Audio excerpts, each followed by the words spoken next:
Assalamualaikum warahmatullahi wabarakatuh. Bismillah, alhamdulillah, wassalatu wassalamu ala rasulillah Sayyidina wa maulana Muhammadin ibni Abdillah wa ala alihi wa sahbihi wa man tabi'ahu wa nasarahu wa wala, amma ba'du. Hadirin jamaah yang dirahmati Allah, malam ini kita masih akan membahas fikih kontemporer, dan khususnya malam hari ini kita akan masuk kepada tema tentang zakat di zaman modern. Jamaah sekalian, zakat itu masuk dalam rukun Islam. Sering disebut sesudah sholat, tapi ada beberapa hadis yang menyebutnya sesudah puasa. Rukun Islam kita itu Pak, di dalam hadis Jibril itu disebutkan yang pertama syahadat, yang kedua sholat. Nah yang ketiga dan keempat ini sering terbalik-balik. Kadang-kadang zakat dulu baru puasa, tapi pernah juga puasa dulu baru zakat. Kalau yang terakhir haji yang kelima itu udah urutannya udah pasti. Tapi lepas dari masalah habis sholat zakat atau habis sholat itu puasa, yang pasti zakat itu bagian dari rukun Islam. Yang jadi masalah untuk masalah zakat ini, walaupun dia masuk rukun Islam, tetapi contoh-contoh perhitungan zakat, baik siapa saja yang terkena, jenis harta yang kena zakat, sampai pada siapa saja yang berhak untuk menerimanya, maka itu mengalami kendala ketika zaman berubah. Beda nih Pak, kalau kita ngomongin misalnya ya ibadah sholat, mau zaman kapanpun dimanapun sholat kita sama aja Pak, nggak ada perubahan, karena urusannya kita dengan Allah, nggak ada urusan dengan keadaan sekitar. Begitu juga kita berwudu, mandi janabah, tayamum, ibu-ibu pada haid, nifas dan seterusnya, nggak ada masalah. Mau 14 abad berlalu aman-aman saja.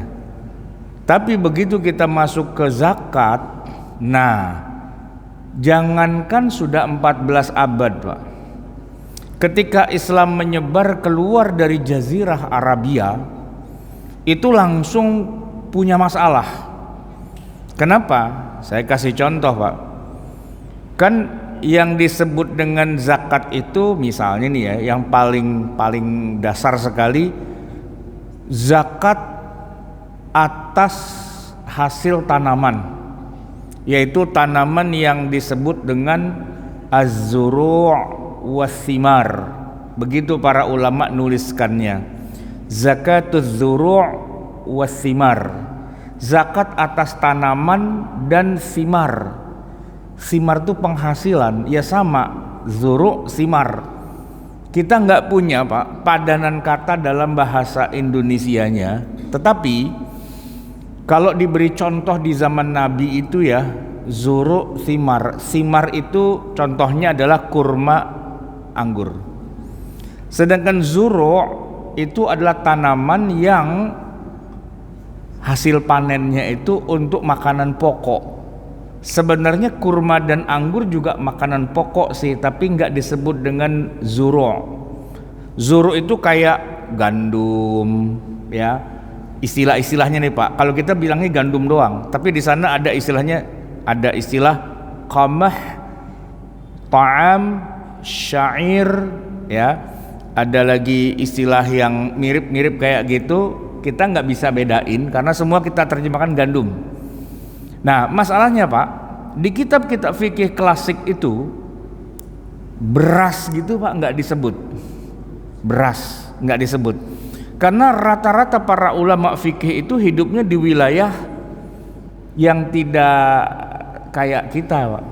Belum masuk Islam ke India dan juga ke Asia Tenggara. Sehingga kitab-kitab fikih klasik itu Pak, tidak pernah bicara tentang beras. Contohnya selalu gandum, roti, gandum, kurma gitu kan. Nah, begitu Islam keluar dari Jazirah Arabia, dipeluk oleh orang India, Pakistan dan sebagainya, dipeluk oleh Asia Tenggara dan sebagainya, kitab fikihnya nggak nyebutin beras.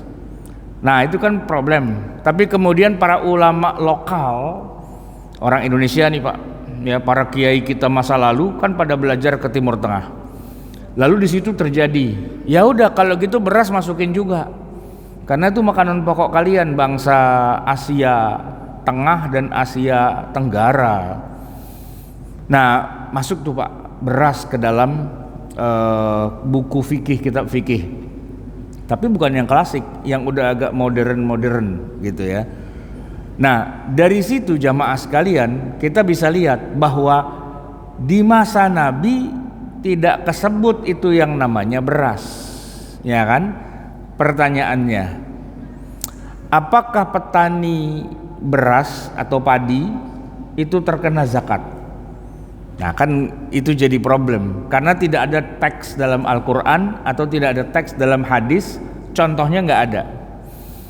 Kemudian setelah bertahun-tahun lamanya, akhirnya resmilah beras ya dianggap termasuk zuru' dan simar, ya zuru' dan simar. Tapi kemudian nanti muncul lagi masalah apa? Misalnya tentang hewan-hewan yang dipelihara. Semua hadis tentang hewan yang wajib kena zakat hampir tidak ada satupun yang keluar dari 3 jenis hewan, yaitu hanya kambing, sapi, unta. Sebagaimana kita kurban Pak hanya 3 itu. Ya, tidak ada kurban ayam, tidak ada kurban ikan, ya kan? Tidak ada kurban apa misalnya ya dari hewani yang lain gitu, nggak ada. Telur gitu misalnya kan nggak ada. Nah, jamaah sekalian, kalau di dalam kurban kita taat Pak. Tidak boleh kurban pakai ayam walaupun 1000 ekor, kagak sah, ya kan? Padahal 1 ekor kambing sama 1000 ekor ayam, banyakan mana? Banyakan 1000 ekor ayam Pak. Tapi sah apa enggak kurban pakai ayam 1000? Kagak sah. Kenapa? Karena secara aturan syariah yang namanya kurban hanya kambing, sapi, unta. Bahkan kita di Indonesia nggak ada yang unta kan. Nah, bagaimana dengan zakat? Bisakah kita tambah-tambahin syariat zakat di luar dari kambing, sapi, unta, terus orang yang memelihara hewan kayak ayam dia kena zakat? Di situ Pak jadi masalah. Ya. Kenapa? Karena di satu sisi kita taat ketat dalam urusan kurban, tapi giliran zakat kemana-mana, apapun hewannya kena zakat. Kan nggak sesuai dengan teks aslinya di dalam hadis-hadis Nabi. Nah, itu yang kemudian jadi problem. Apakah dalam zakat kita boleh istilahnya melakukan kias sebebas-bebasnya? Kalau memang boleh, kenapa kurban tidak boleh? Kenapa kurban nggak ada yang berani Pak? Kurban dengan ikan misalnya gitu, nggak ada yang berani, nggak ada yang mempopulerkan juga. Dan kalau sampai ada satu masjid bilang, alhamdulillah kurban kita nih sapi 5 ekor, kambing 20 ekor, sama ayam 2000, nggak ada Pak. Diketawain dan dikatakan masjid sesat gitu, apaan korban ayam gitu Pak. Tapi giliran masuk bicara tentang zakat, nah udah keluar itu Pak dari ketentuan yang 3 itu. Nah, ini yang jadi problem terbesar, masalah zakat kontemporer. Bisa nggak zakat itu ditarik-tarik ya keluar dari teks aslinya dan disesuaikan dengan zamannya? Jamaah sekalian, sebenarnya perdebatan itu sudah ada sejak zaman dulu, yaitu ketika para ulama di Irak ya, khususnya dalam hal ini di Kufah, yaitu dalam hal ini Al-Imam Abu Hanifah rahimahullah, cukup kontroversial pada saat itu Pak. Padahal Abu Hanifah itu jaraknya beliau dengan Nabi Muhammad wafat itu nggak sampai 100 tahun. Beliau tuh lahir tahun 80 Hijriah, ya, Nabi wafat tahun 10, berarti jaraknya cuma 70 tahun. Tapi bikin heboh gara-gara Al-Imam Abu Hanifah membolehkan zakat fitrah pakai duit, sesuatu yang menurut para sahabat, para tabi'in, tabi'ut tabi'in, zakat itu harus dengan makanan.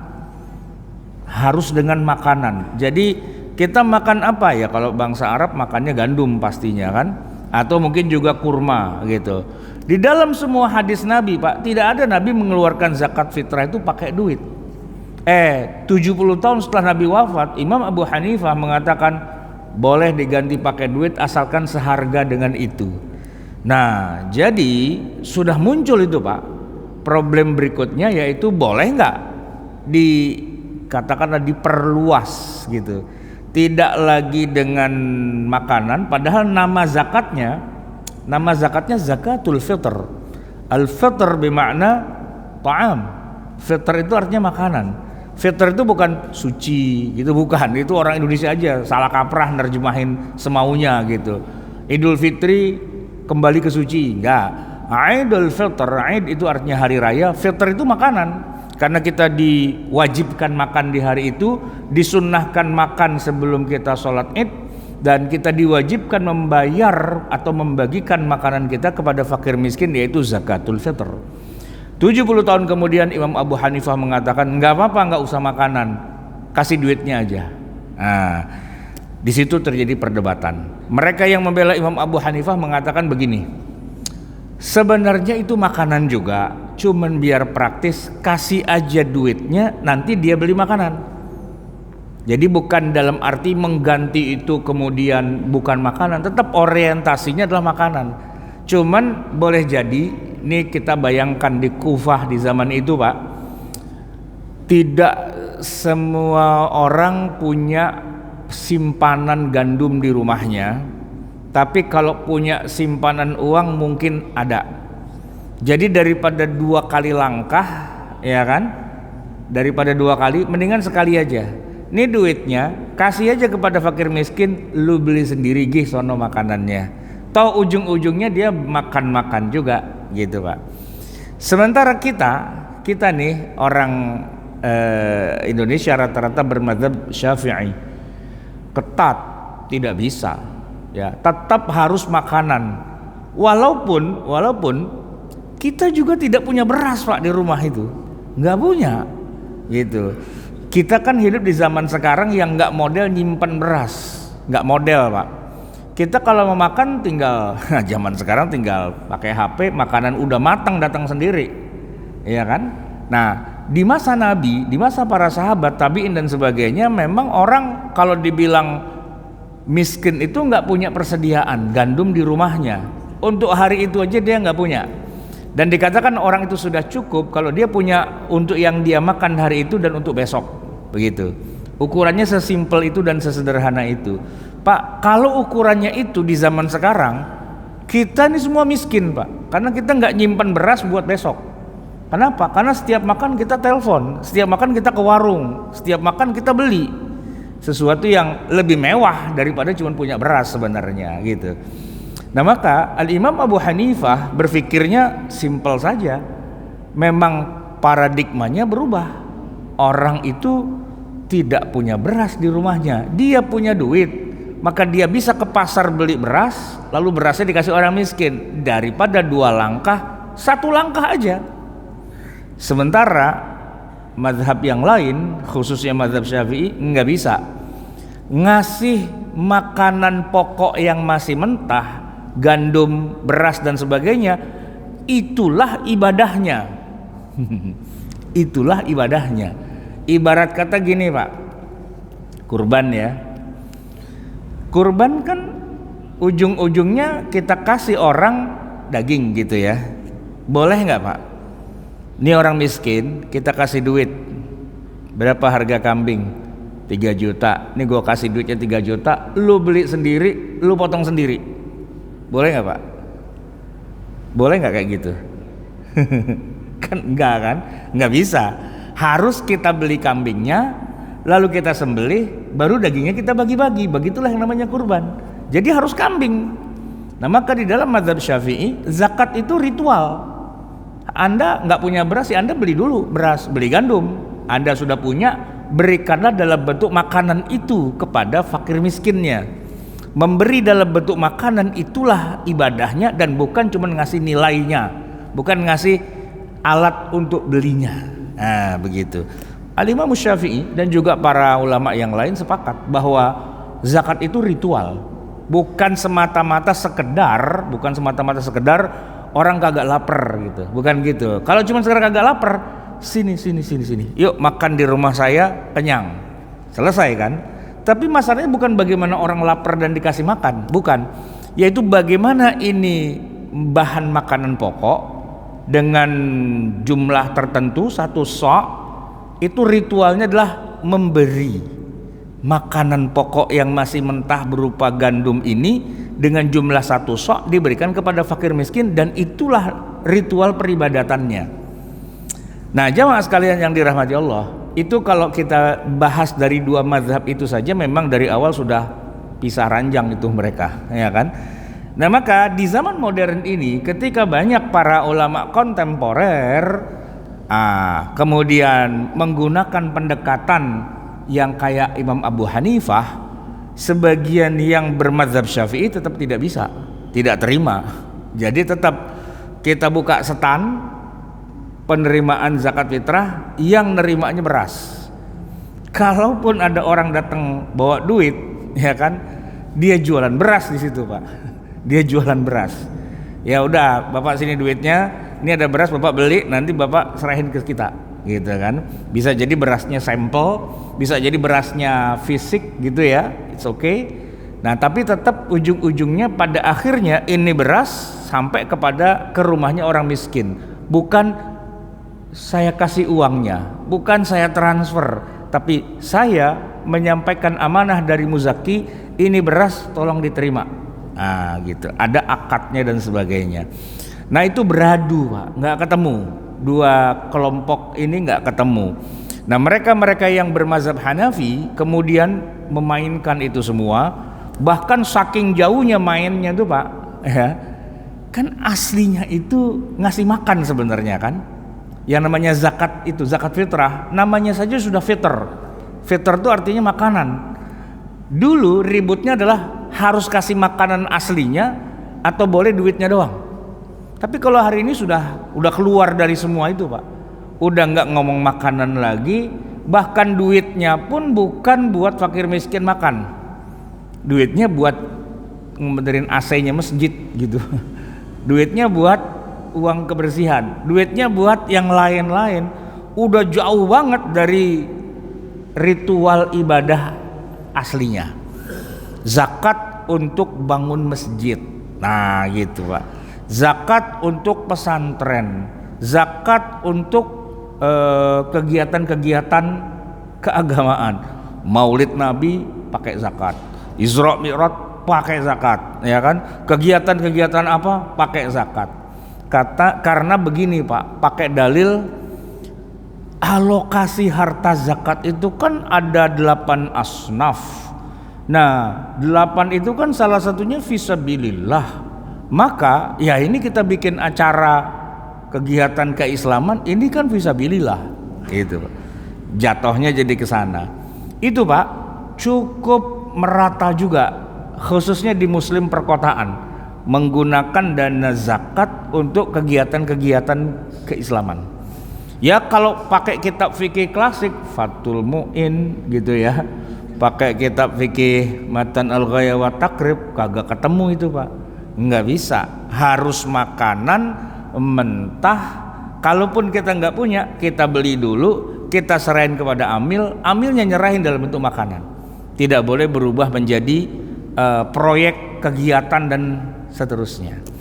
Nah jemaah sekalian, itulah polemik terbesar di hari ini, bagaimana umat Islam hari ini memandang fikih zakat. Ada kalangan yang tetap menganggap zakat itu ibadah ritual seperti kurban. Tapi ada juga sebagian yang ingin mencoba melebar-lebarkan sehingga bahkan menciptakan juga zakat-zakat baru yang belum pernah ada.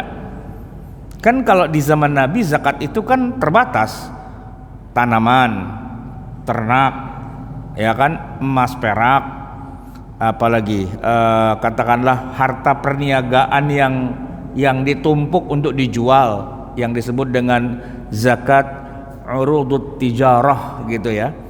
Hanya itu aja. Tapi kemudian di zaman modern, mereka yang memang suka untuk meluas-luaskan zakat itu kemudian mengatakan begini, kenapa nggak kita kenain zakat juga orang yang tiap bulan dapat gaji?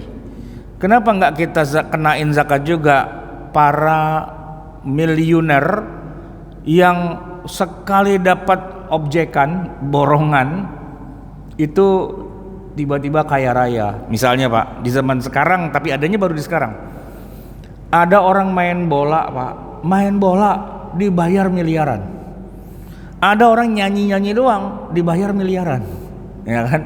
Nah itu para olahragawan, para atlet, para artis, seniman dan sebagainya, sesuatu yang di zaman Nabi bukan nggak ada. Di zaman Nabi orang olahraga banyak Pak, di zaman Nabi orang nyanyi jadi pengamen banyak. Tapi zaman berubah. Di zaman dulu itu cuma sekedar abas, sia-sia. Zaman sekarang enggak Pak, orang nyanyi dibayar miliaran gitu. Di zaman sekarang main bola tendang-tendang doang sampai gol dibayar, kontraknya gede banget gitu kan. Nah dengan segala perubahan zaman itu, maka para ulama kontemporer yang tadi bermazhab Hanafi basicnya mengatakan, ya kita kalau gitu ciptakan aja sumber-sumber zakat baru, ya kan?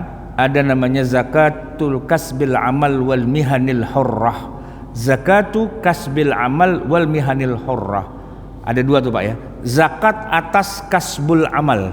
Kasbul amal tuh upah dari bekerja, honor, gaji, insentif, apalagi pokoknya gitulah ya, yang dia kerja dan tiap minggu atau tiap bulan dibayar. Dan ada satu lagi, wal mihan al hurrah.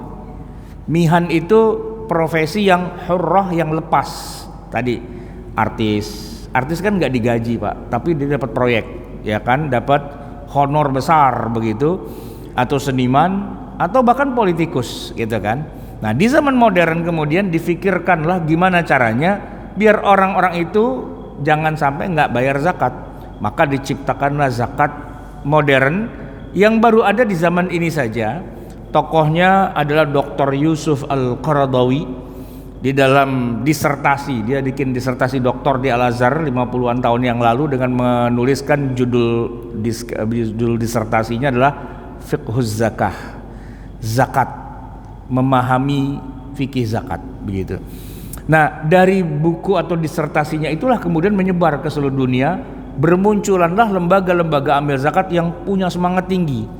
Kenapa? Karena terbuka peluang bisa dapat duit gede nih dari profesi-profesi besar itu. Bahkan berkembang pula zakat itu menjadi zakat perusahaan, ya. Zakat perusahaan. Kan begini Pak, di dalam negara modern, ya, salah satu sumber penghasilan negara yang paling besar itu kan dari pajak. Cuman kalau cuman pajak ya istilahnya buat orang-orang kecil kan pajaknya juga kecil. Tapi kalau para pengusaha yang punya aset sedemikian besar dan sebagainya, itu pajaknya gede banget. Nah belajar dari bagaimana negara memungut pajak dari para pengusaha, maka ulama kontemporer melihat ini potensinya gede nih.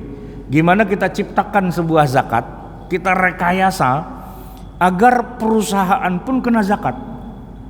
Ya tentu nggak ada ayatnya, nggak ada hadisnya, nggak ada contohnya. Orang baru dibikin sekarang melihat bahwa, perusahaan asetnya gede juga, pemasukannya gede juga, bayar pajaknya gede juga. Ikut kita bikin aja zakat perusahaan, gitu Pak. Nah sekarang ini Pak, yang namanya lembaga-lembaga amil zakat kalau ngarepin dari per individu masuknya nggak gede Pak. Tapi kalau dia ngambil dari perusahaan, wah ini dia Pak. Bahkan yang unik di zaman sekarang, lembaga-lembaga amil zakat itu bahkan diperlombakan. Anda kalau pemasukannya cuma kecil, izin nggak turun, harus gede, minimal target 5 miliar, 10 miliar, 20 miliar dan sebagainya, baru izinnya turun. Kalau kagak sampai segitu, nggak usah bikin amil zakat. Jadi berubah, Pak. Zakat tuh jadi berubah seperti apa? Kantor pajak gitu. Punya target gitu. Padahal kalau di masa Nabi enggak. Ya hanya orang-orang yang memang memenuhi kriteria kewajiban zakat, yang hartanya memang sudah memenuhi nisab, sudah ada haul dan sebagainya, itu yang ditarik. Sementara di zaman modern zakat itu sudah keluar dari rumah aslinya ke kampung orang, ya kan, bahkan ke negara orang, bahkan sudah menjadi sesuatu yang orang sudah tidak tahu lagi itu dasarnya apa gitu. Zakat profesi, zakat perusahaan, ya, sesuatu yang tidak ketemu itu, Pak. Dari mana nisabnya? Gimana cara menghitung haulnya? Gimana masuk dalil yang mana? Itu sama sekali udah freestyle. Nggak pakai dalil, ngarang 100% ngarang, bikin. Cuman karena yang ngomong ini ustadz, nah itu Pak, dan punya sebuah lembaga namanya lembaga amil zakat, di tengah orang awam yang nggak ngerti agama sama sekali, dibilang ada zakat perusahaan, ikut dia, Pak, ikut. Dibilang ada zakat profesi, ikut dia gitu. Padahal kalau ditanya satu saja ayat Quran yang menyebutkan zakat profesi, nggak ada. Satu saja hadis Nabi yang menyebut itu nggak ada juga. Bahkan sebutkan satu kitab fikih mazhab manapun yang klasik bicara tentang zakat perusahaan, zakat profesi juga nggak ada. Mau yang Hanafi juga tidak, yang Maliki juga tidak, yang Syafi'i juga tidak, yang Hambali juga tidak. Bahkan dalam disertasinya Dr. Yusuf Al-Qaradawi, beliau kan mengutip banyak tokoh, ya kan, yang konon menurut beliau itulah dasarnya. Sebut misalnya begini, Pak. Al-Qaradawi dalam kitabnya itu Fiqh Zakah menyebutkan bahwa saya mengambil rujukan itu dari apa yang dilakukan oleh Umar bin Abdul Aziz. Umar bin Abdul Aziz itu kan khalifah. Dia punya banyak pegawai di istana dan mereka semua dapat gaji. Maka kata Umar, kalian semua yang digaji, saya potong gaji kalian tiap bulan, tiap gajian sebagai zakat. Kata Yusuf Qaradawi. Ya mas kalian, itu klaim, ya. Faktanya apakah itu sebenarnya zakat atau memang itu pajak? Ini dia, Pak. Kalau kata Qaradawi itu namanya zakat, gitu kan. Tapi kalau para ahli sejarah mengatakan ketika khalifah memungut sekian persen dari gaji pegawai-pegawainya itu bukan zakat, Pak. Iya, itu potongan. Di mana-mana ada potongan. Orang jadi PNS kan ada potongan. Apakah potongan buat asuransi, potongan buat taspen, potongan buat kesehatan, potongan buat ini itu dan sebagainya. Dipotong iya. Tapi kalau dibilang itu zakat, enggak, bukan zakat gitu. Nah, itulah, Pak. Jadi itu asumsi, ya kan, menurut Qaradawi, itulah zakat gitu. Tapi kalau menurut kebanyakan ulama bukan, gitu kan. Sama juga ketika misalnya dikatakan bahwa dulu guru saya itu Syekh Muhammad Mahmud Shaltut misalnya, itu juga pendukung zakat profesi, gitu kan. Tapi kalau kita buka dalam bukunya sendiri Islam Aqidatan wa Syariatan, sebenarnya itu bukan zakat profesi itu, Pak. Bukan. Karena menurut beliau, Anda dapat gaji tiap bulan, lalu Anda kumpulkan, Anda tabung, lalu sudah memenuhi nisab, sudah memenuhi haul, Anda harus keluarkan zakatnya. Lah itu kan bukan zakat profesi sebenarnya. Itu kan zakat ya simpanan uang Anda. Sementara zakat profesi yang dia maksud adalah begitu Anda dapat gaji langsung potong 2,5%, kotor, bruto. Dan tidak ada yang pernah ngomong gitu sebelumnya.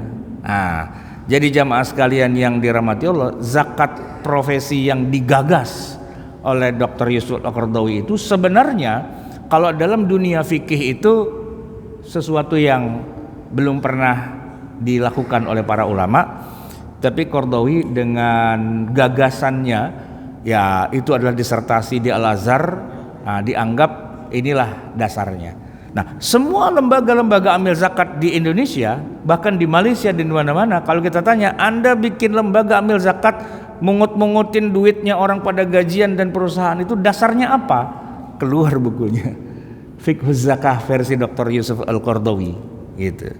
Jadi jamaah sekalian, seperti itulah rekayasa genetika ibadah zakat. Dari yang aslinya di masa Nabi itu adalah ibadah ritual, lalu sekarang ini berubah menjadi ya sebuah metode untuk fundraising, mendapatkan dana kepada lembaga-lembaga amil zakat. Nah, satu hal yang paling prinsipil lagi, kalau kita kembali ke masa aslinya di masa Nabi, yang memungut zakat itu Pak, itu bukan individu, bukan swasta, bukan yayasan, bukan ormas. Bukan. Yang memungut zakat itu Rasulullah. Dalam hal ini sebagai kepala negara. Memang beliau punya katakanlah amil yang diangkat, ya kan, petugas-petugas zakat yang oleh Nabi diangkat karena kalau Madinah nyetornya ke Nabi. Tapi kalau di mana di Kufah misalnya atau di mana gitu kan, Nabi angkat satu orang. Kamu ngambilin zakat di sana, kamu di sana, kamu di sana, kamu di sana, semua ditarik ke Nabi. Nah, wewenang itu datang dari kepala negara. Ketika Nabi wafat, maka yang punya kepentingan untuk memungut zakat ya Abu Bakar. Waktu itu sempat ada orang tidak mau bayar zakat kan kepada Abu Bakar karena menganggap zakat itu hanya diberikan kepada pribadinya Rasulullah. Padahal bukan, zakat itu kepada negara. Kepada negara. Dalam hal ini kepada penguasa diberikannya. Nah, kalau kita di Indonesia Pak, negara malah tidak memungut zakat. Enggak, negara memungut pajak. Nah, yang memungut zakat siapa di kita? Swasta, orang biasa, bukan negara, ya kan? Bukan negara. Kalaupun ada katakanlah Basnas gitu ya, apakah Basnas itu representasi dari pemerintah? Enggak juga. Nah, itu boleh dibilang semacam lembaga yang ya semi pemerintah sih ya, tapi juga bukan pemerintahan yang sesungguhnya. Artinya kalau kita bicara tentang APBN, ya dari mana saja negara mendapatkan kekayaan negara, belanja negaranya itu dari pajak, pemasukan non pajak, tapi tidak ada dari zakat Pak. Nggak ada. Negara tidak diselenggarakan, tidak dijalankan dari dana zakat. Jadi ada pihak ketiga yang setengah pemerintah, setengah rakyat, itu yang ngambil. Yang itu disebut dengan lembaga amil zakat, bukan negara. Makanya nanti problemnya adalah begini Pak. Problemnya di masa Abu Bakar, ketika ada kelompok-kelompok yang tidak mau bayar zakat, apa yang dilakukan oleh Abu Bakar? Bikin pasukan yang sangat besar untuk dikirim ke daerah yang tidak mau bayar zakat, untuk diperangi, untuk dibunuh, diserbu daerahnya itu Pak. Dan mereka dikeluarkan vonis murtad, keluar dari agama Islam. Dan yang ikut Pak beribu-ribu sahabat. Sampai-sampai gara-gara itu muncullah kita mau bikin mushaf. Gara-gara Umar ketakutan, ini para pakar Al-Quran semuanya pada ikut perang, memerangi orang yang tidak mau bayar zakat. Bayangin Pak, sampai Umar khawatir kalau mereka perang dan mereka mati di sana, Quran hilang. Maka kemudian ada proyek untuk menyusun mushaf. Itu gara-garanya ada perang besar untuk memerangi orang yang tidak mau bayar zakat. Yang punya wewenang untuk mengumumkan perang itu adalah Khalifah, Amirul Mukminin. Itu yang terjadi di masa Abu Bakar. Pertanyaannya, kalau hari ini ada orang tidak bayar zakat, apakah lembaga amil zakat bisa melancarkan perang? Nggak bisa, karena dia bukan negara, dia bukan kekuasaan. Nah, jadi kita bisa lihat Pak, bagaimana perbedaan aplikasi dan implementasi zakat di masa Nabi, di masa para sahabat, dengan yang ada di zaman sekarang. Itu banyak yang nggak sesuai itu, banyak ijtihadnya, banyak ya katakanlah improvisasinya gitu. Dan yang terakhir adalah terkait dengan masalah salurannya.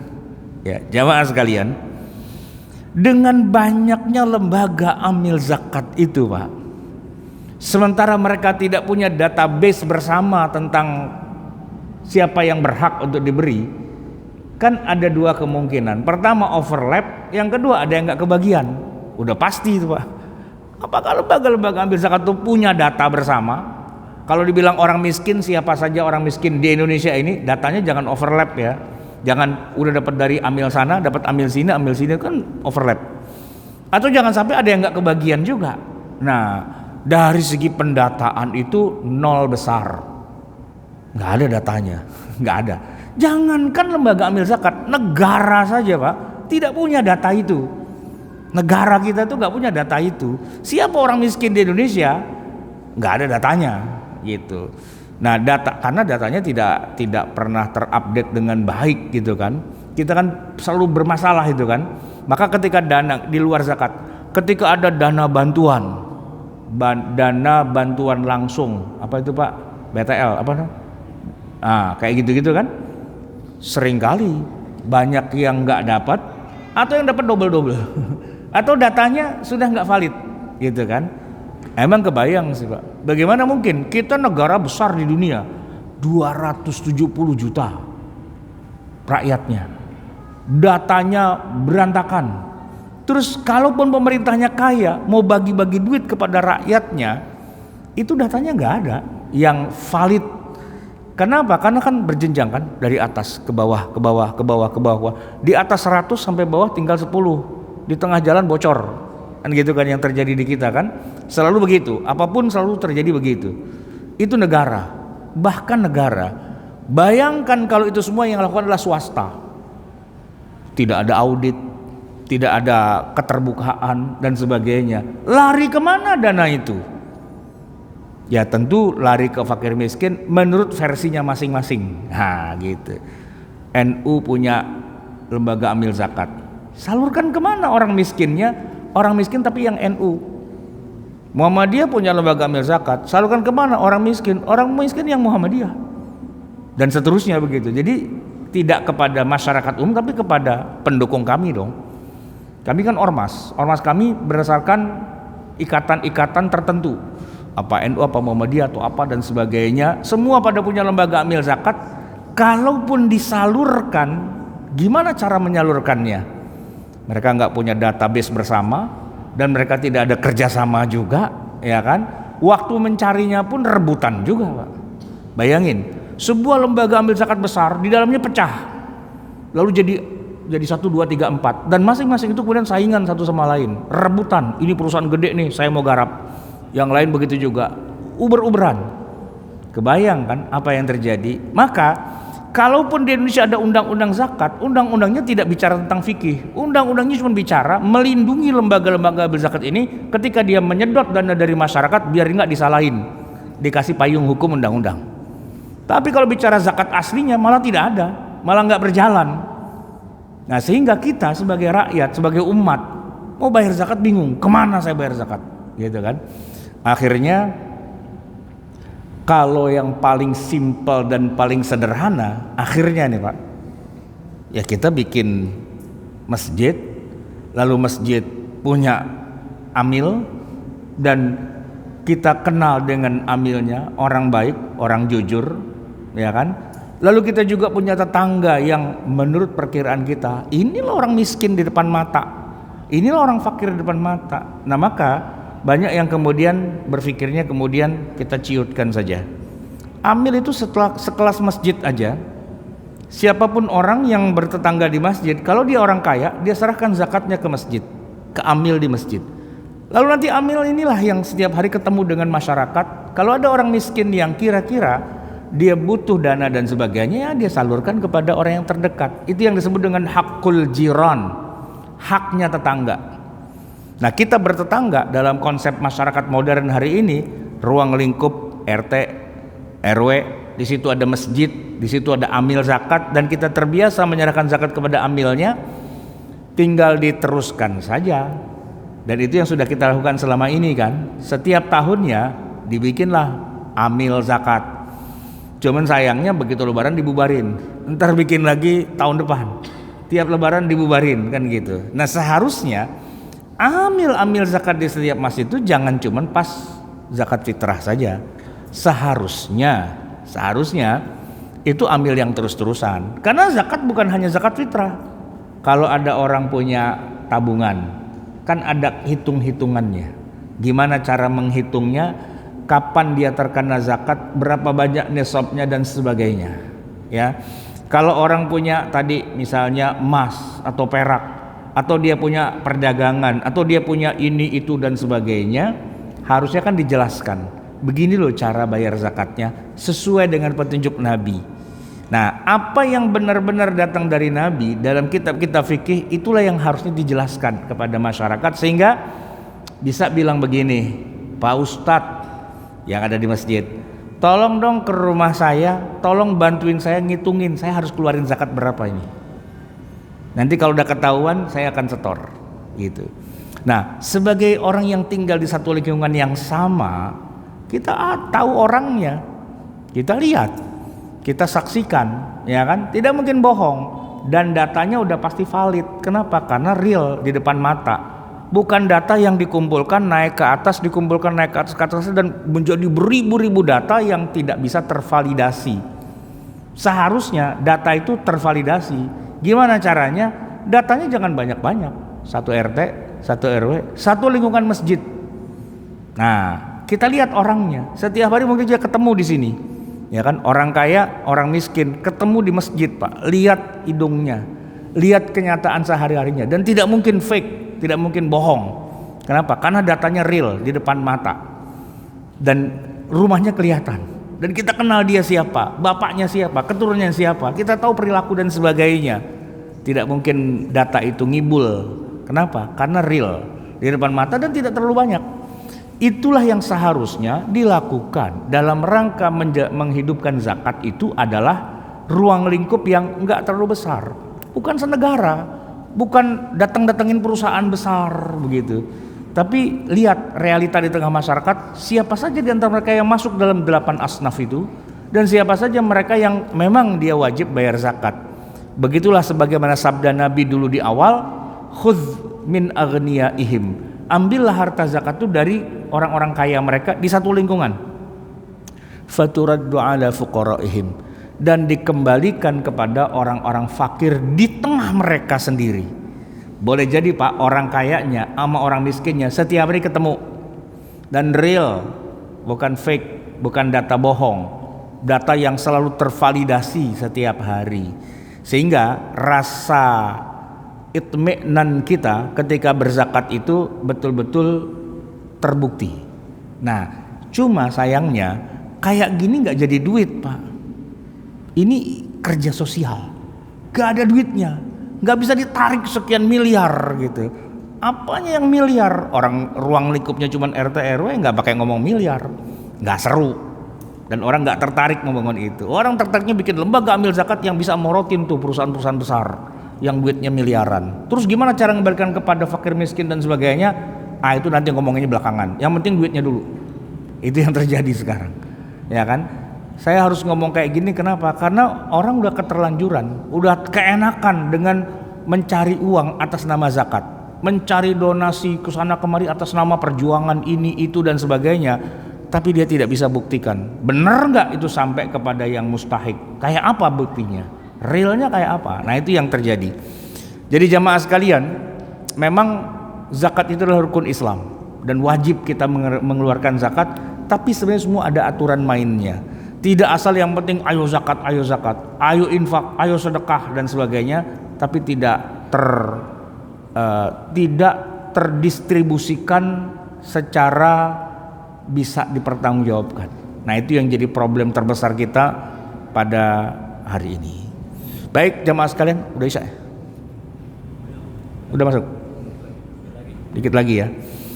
Semoga kita bisa memikirkan dulu ya, karena ini pemikiran nggak mudah ya. Soalnya di mana-mana orang semua berpikirnya kayak gitu dan kita out of the box, keluar dari apa yang kebanyakan orang pikirkan, mengembalikan originalitas syariat zakat sebagaimana yang diajarkan oleh Nabi dan para sahabat dan juga dituliskan para ulama di dalam kitab-kitab fikih klasiknya yang tidak terlalu keluar jauh dari apa yang aslinya, yang originalnya. Bukan berarti tidak boleh disesuaikan dengan zaman, tapi menyesuaikan juga pakai hitungan dan tidak asal bikin aja. Mau menggalang dana silahkan, ya, mau merekrut dana dari mana-mana silahkan, tapi jangan bawa nama zakat, ya kan? Pakai aja infak, pakai aja sedekah, wakaf, apapun itu terserah. Janjikan saja dapat surga, dapat pahala dan sebagainya, tapi jangan dirusak zakatnya, karena syariat zakat itu sudah ada seperti itu dan jangan diotak-atik lagi. Itulah yang bisa saya sampaikan, semoga bermanfaat. Hadanallahu wa iyyakum ajma'in wal afu minkum. Assalamualaikum warahmatullahi wabarakatuh.